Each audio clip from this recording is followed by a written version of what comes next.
Pengertian interaksi psikologi. Pengertian interaksi psikologi menurut Human adalah suatu kejadian aktivitas yang dilakukan oleh seseorang terhadap individu lain untuk melakukan suatu tindakan terhadap pasangan bicaranya.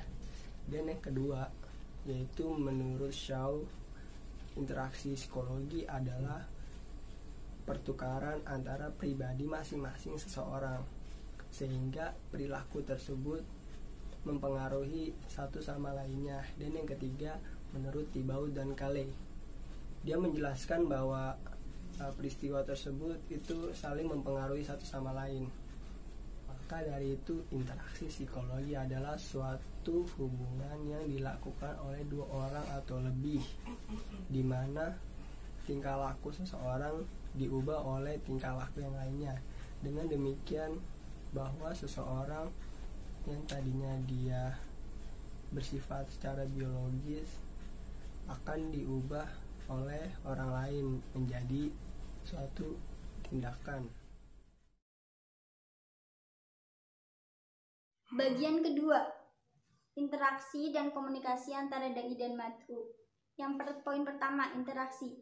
Interaksi antara dai dan mad'u dari sudut pandang psikologi itu terdapat beberapa faktor yang mempengaruhinya, teman-teman. Yang pertama adalah pelaksana dakwah. Pelaksana dakwah di sini merupakan seorang dai. Dai itu merupakan kunci utama keberhasilan maupun kegagalan dalam berdakwah. Yang kedua, objek dakwah. Objek dakwah di sini adalah seorang mad'u, di mana mad'u merupakan tolak ukur keberhasilan dalam dai menyampaikan dakwahnya, dan juga sebagai penentu metode apa yang akan digunakan oleh seorang dai. Yang ketiga adalah lingkungan dakwah. Lingkungan dakwah di sini bisa berupa lingkungan tempat maupun lingkungan sosial. Jadi dai itu diharuskan menganalisa dan menyesuaikan dakwanya sesuai lingkungan masyarakatnya. Yang keempat, media dakwah. Media dakwah adalah sebagai perantara atau sebagai penentu kelancaran dalam berdakwah. Yang kelima adalah tujuan. Faktor ini adalah menjadi pedoman dalam berdakwah. Jadi itu dai melakukan dakwah ini tuh untuk apa tujuannya? Seperti itu. Bagian kedua adalah komunikasi. Komunikasi antara dai dan mad'u itu terdapat proses penyampaian dan penerimaan, dan terdapat beberapa tahapan. Yang pertama adalah sensasi. Tahapan pertama ini adalah tahapan di mana terdapat proses penangkapan rangsangan.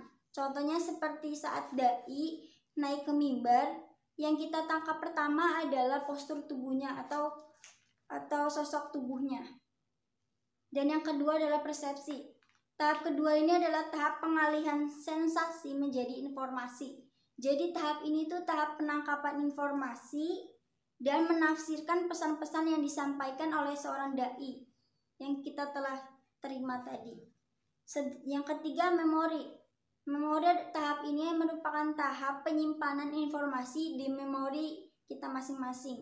Yang keempat adalah yang terakhir, yaitu berpikir.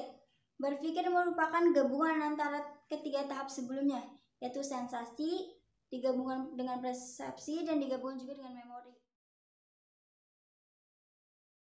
Nah, pada poin yang ketiga, yaitu faktor-faktor yang mempengaruhi interaksi psikologis antara dai dan mad'u. Yang pertama adalah imitasi. Imitasi merupakan proses meniru orang lain, baik dari segi sikap, tingkah laku, maupun penampilan fisik seseorang. Dalam imitasi ini terdapat sisi positif dan negatif juga, teman-teman. Dari sisi positifnya itu, jika yang kita tiru adalah merupakan hal yang baik, maka akan berdampak baik juga bagi diri kita. Jika yang kita tiru adalah hal yang buruk, maka akan berdampak buruk juga bagi diri kita. Yang kedua adalah sugesti. Sugesti adalah proses di mana seseorang proses psikologis di mana seseorang membimbing pikiran, perasaan, atau perilaku pada orang lain. Di dalam berdakwah, sugesti itu tugasnya seorang dai itu membawa atau mempengaruhi mad'unya agar mengikuti apa yang dai sampaikan kepada ajaran yang benar. Yang ketiga adalah identifikasi. Identifikasi merupakan kecenderungan atau keinginan seseorang untuk menjadi sama dengan apa yang dia lihat. Dalam berdakwah juga, seorang dai harus memberikan contoh yang baik pada mad'unya dan memberikan contoh yang baik dalam lingkungan masyarakatnya. Yang terakhir atau yang keempat adalah simpati. Simpati adalah proses sadar bagi diri manusia kepada orang lain yang dirasakan oleh orang lain. Contohnya, jika kita melihat seseorang dengan keadaan susah, kita mempunyai rasa tertarik untuk membantunya, untuk meringankan bebannya. Itu adalah contoh dari perilaku simpati, teman-teman.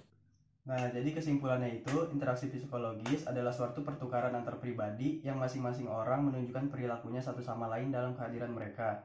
Dan masing-masing perilaku itu mempengaruhi satu sama lain, yang dapat dimaknai dalam dakwah sebagai proses dai mempengaruhi mad'unya agar dapat mempercayai apa yang disampaikan. Dan pengaruh mad'u bagi dai dapat berinteraksi sesuai bahasa atau metode yang dipahami oleh mad'u. Proses saling mempengaruhi inilah yang dimaksud dengan interaksi dalam dakwah. Jadi sebagai seorang dai harus menjadi tauladan yang baik bagi mad'unya.